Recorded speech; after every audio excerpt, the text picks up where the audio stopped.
Okay, I'm Matt with Kewlmetal, and I'm gonna show you how to remove the two left side panels on your Spyder RT so we can do our highway bracket install. First thing is pop open the rear left saddlebag and raise the seat, which is released with the key, of course, and I've got a lot of these bolts already removed just to speed up the video, but what you got to do to get this panel off is you take out these 3 bolts here underneath the left saddlebag lid. You take off this 1 bolt. Now these are all 6mm torque screws.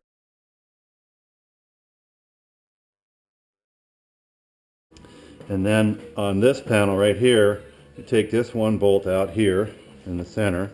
Okay, now you don't remove those 2 screws. Those are rubber tabs, and we're going to pop those off. But first, this is the oil check panel here. Okay, there are no screws that hold this on. They're just rubber. So we pop that off just like that. All right, and we're going to set that aside. Okay. And then this holds a little plastic pin that goes into a rubber grommet, so they just pop off with rubber. Okay, so you pull that edge up once you've got that screw loose to get underneath here, because there's 2 more torque screws for this panel. Okay, and then up here there's a pull pin here for this little kick panel, and then there's another torque screw.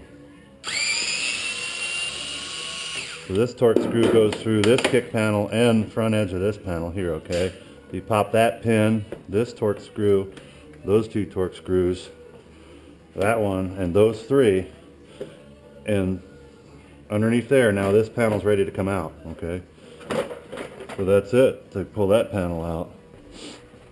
So let's set that one aside. All right. Now this lower milk jug panel's got a pull pin underneath here. This guy's held on by 2 pins underneath, and we don't really have to take those off for this job. If you need to pull those off, just get under there with a flat-bladed screwdriver and pop those pins out. So to pull this out, there's a pop pin here and a torque screw here. Okay. Now this one's got a bunch of little 6mm button heads. 1, 2, 3, 4 of them. That's a false one. You do not have to remove that. Okay, so there's 4 button heads in this front pin. Once you have that out, then you can flex this guy right around that corner and pop that one out and put that aside, and there you have it. Okay, this one's just taken loose and the 2 side panels are off, and that's all there is to it. The next thing to remove for your highway bracket install is this whole foot peg mounting bracket, this whole thing right here. And to get that off the bike, there's 2 bolts behind here that take a 10mm hex head right behind here that bolted to this bracket. So you go up behind here with a socket, feel up in there, you'll feel the 2 hex heads. Take those loose and take these are 13mm hex heads. There's 3 of them here. You take those 3 loose. Okay, and then down inside of here you're going to take this shift linkage off of the spline shaft. There's a little 6mm socket head that you take off from underneath. So remove that socket head screw completely, take it all the way out, and then you'll pull this off the end of the spline shaft. Once you have that off, and these 1, 2, 3, 4, 5 bolts, this whole thing just falls right off, and you can put it aside.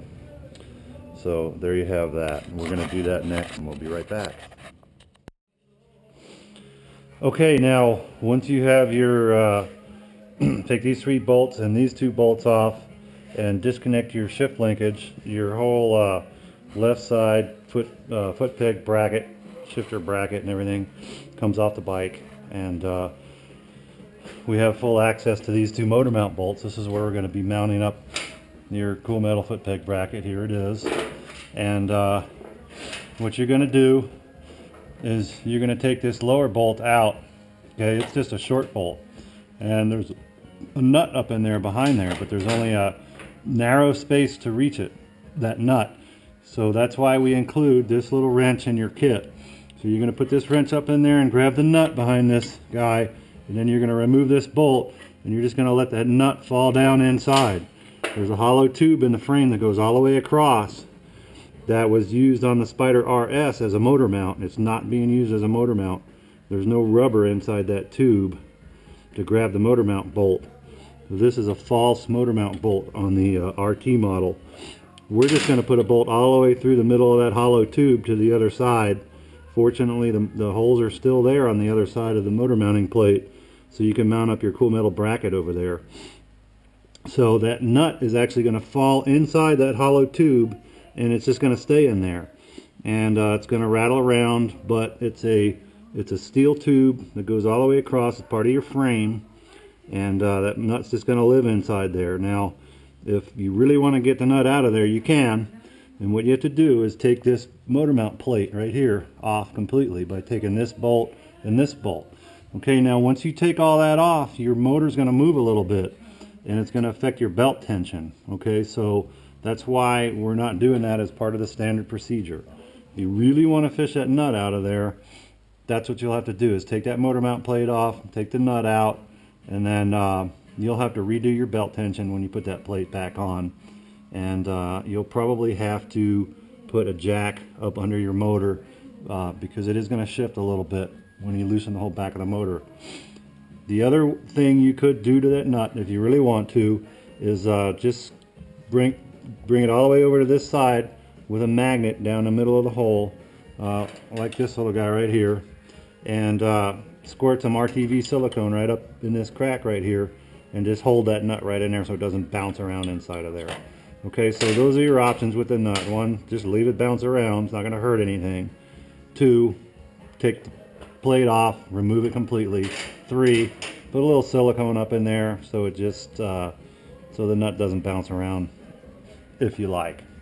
Okay, so what we're going to do is we're going to fish this. Take this long bolt that comes through with your Kewlmetal kit now, and you're going to hang your Kewlmetal left bracket here on this motor mount bolt, which you're going to take off with a 15 spanner, and you can actually reach your finger behind the head to hold the bolt.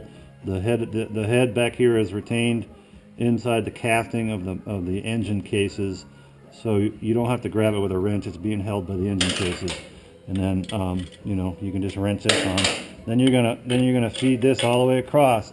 Now this is going in a big tube inside your frame, and then on the other side there's just a little hole, so you got to play around with it there and find that little hole on the other side. If you have difficulty with that, if you get a helper to look up in that little hole and guide you, it helps a little bit. So there you go, there's your left side bracket installed, and then we're just going to go around on the right side, and basically you've got this same motor mount bolt on the right side, and there's just a nut and a 15 millimeter spanner. Take it off, put your right side Kewlmetal bracket on that bolt, and then the other end of this bolt with the nut that's supplied with your kit. And then we're going to snug these back down to the torque specs in the manual, and then I'm going to give you a torque spec in the written instructions for this bolt.